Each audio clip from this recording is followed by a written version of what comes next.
Hey, we decided to do our group company analysis on Starbucks. Me, Terry Anna Hartford, Robert Neal, Audrey Ruth, and Britton Welsing decided that that was the best company for us. Starbucks has three founding fathers: Jerry Baldwin, Zev Siegel, and Gordon Boker.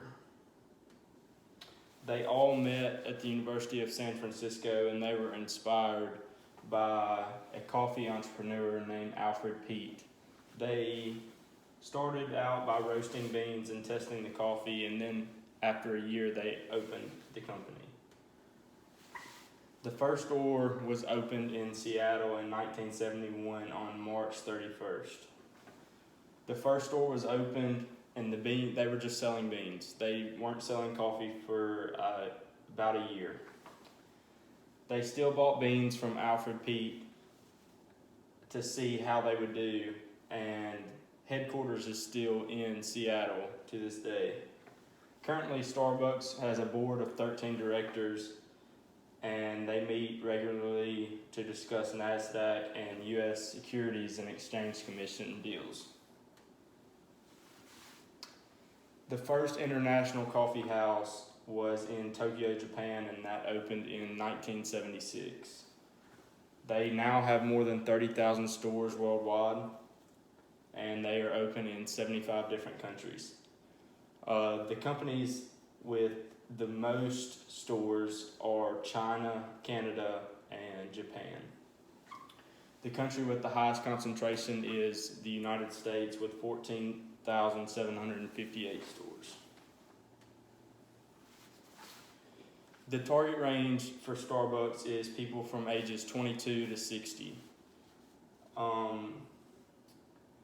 They target high income, high spenders, urban people, people that are on the go, early risers, people like that. A bunch of business professionals stop by Starbucks on their daily commute to work and get a coffee to start their day going.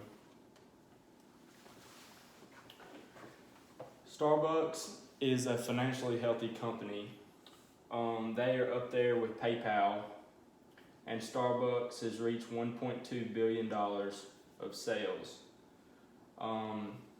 Starbucks is 3% above the industry in gross margin.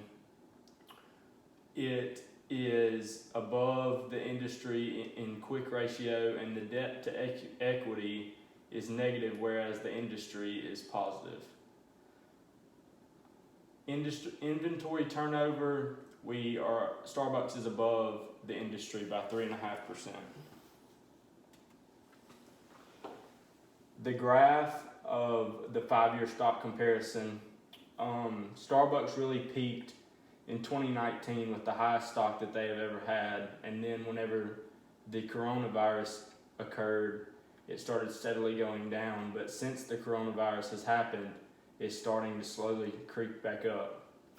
And even though that the coronavirus made it drop tremendously, it is still above what it was a year ago.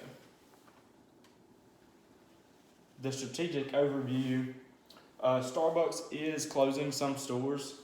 The reason they're closing some stores is lack of sales, but they continue to dominate the coffee industry.